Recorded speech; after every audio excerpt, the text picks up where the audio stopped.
নমস্কার বন্ধুরা।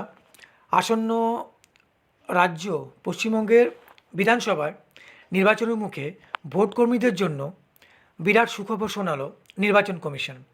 দীর্ঘ এক দশক পর প্রিজাইডিং অফিসার থেকে শুরু করে গ্রুপ ডি কর্মীর প্রত্যেকের দৈনিক ভাতা এক ধাক্কায় অনেকটা বাড়িয়ে দেওয়া হয়েছে। বুধবার কমিশনের জারি করা নতুন বিজ্ঞপ্তি অনুযায়ী দায়িত্ব ও পদের ভিত্তিতে এই ভাতার অঙ্ক নির্ধারিত হয়েছে। অর্থাৎ আগে ভোটকর্মীরা সাধারণত যেই ভাতা বা টাকা পেয়ে থাকতো তার থেকে তুলনামূলকভাবে এবছর বেশি টাকা দেওয়া হবে, এবং সে টাকা তালিকা কি দেওয়া আছে তা এখানে আমরা দেখে নিব। এক নজরে সংশোধিত ভাতার তালিকা হলো এমন: নির্বাচন প্রক্রিয়ার সঙ্গে যুক্ত কর্মীদের কাজের উৎসাহ বাড়াতে ও এ বিশেষ পদক্ষেপ নেওয়া হয়েছে। নতুন নির্দেশিকা অনুযায়ী ভাতার পরিবর্তনগুলি এখানে দেওয়া হয়েছে, যেমন আগে প্রিজাইডিং অফিসার এবং কাউন্টিং সুপারভাইজাররা পেত 350 টাকা করে, তবে এবছর থেকে দেওয়া হবে 500 টাকা করে। এছাড়া পোলিং অফিসাররা আগে যেখানে পেত 250 টাকা করে দৈনিক, সেখানে এবছর থেকে পাবে 400 টাকা করে, অর্থাৎ প্রায় 150 টাকা বেশি। একইভাবে কাউন্টিং অ্যাসিস্ট্যান্টরা 250 টাকা করে পেত এবং ওনারা পেয়ে যাবে 450 টাকা করে। এইভাবে প্রত্যেকটি পদেই ভাতার পরিমাণ বাড়া হয়েছে। আরও রয়েছে যেমন গ্রুপ ডি কর্মীরা আগে পেত দৈনিক 200 টাকা করে, সেটা বেড়ে এবছর থেকে দেওয়া হবে 350 টাকা করে। এরপর বিশেষ নজরদারি ও মনিটরিং সেল যেটা রয়েছে, সেখানে ভিডিও নজরদারি, ফ্লাইং স্কোয়াড বা কল সেন্টারের কর্মীদের আগে ভাতার পরিমাণ ছিল 1200 টাকা, সেখান থেকে বের এবছর তাদের দেওয়া হবে প্রায় 2000 থেকে 3000 টাকা পর্যন্ত।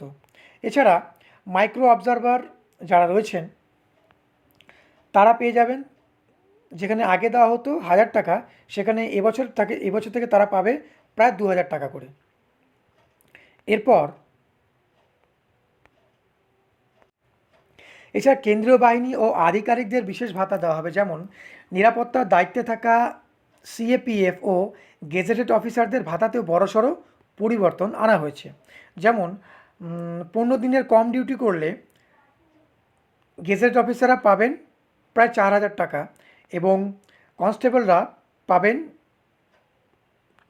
প্রায় 2500 টাকা বা 2500 টাকা হারে ভাতা পাবেন। এছাড়া সেক্টর অফিসার ও অ্যাসিস্ট্যান্ট এক্সপেন্ডিচার অবজারভারদের এককালীন ভাতা 7500 থেকে বাড়িয়ে 10,000 টাকা করা হলো।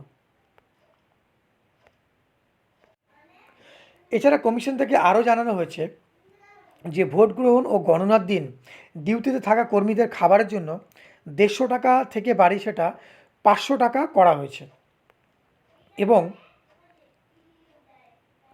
2014 থেকে 2016 সালের পর এই প্রথম এত বড় মাপে কর্মীদের আর্থিক কাঠামো বদল আনলো কমিশন। মূলত স্বচ্ছ ও নির্বিঘ্ন নির্বাচন নিশ্চিত করতেই কর্মীদের এই বাড়তি দায়িত্ব, অর্থাৎ বাড়তি এই প্রাপ্তি দেওয়া হয়েছে। সুতরাং বলা যেতেই পারে তুলনামূলকভাবে প্রতি বছর যে পরিমাণ টাকা ভোটকর্মীদের দেওয়া হয়ে থাকে, এবছর সেই পরিমাণ বাড়াতে চলেছে নির্বাচন কমিশন। এবং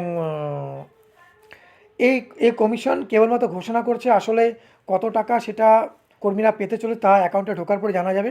তো যে সমস্ত ভোটকর্মীরা দায়িত্বের সহকারে ভোট গ্রহণ কেন্দ্রে নিজের দায়িত্ব পালন করে তাদেরকে এই ভিডিওটি অবশ্যই শেয়ার করে দেবেন।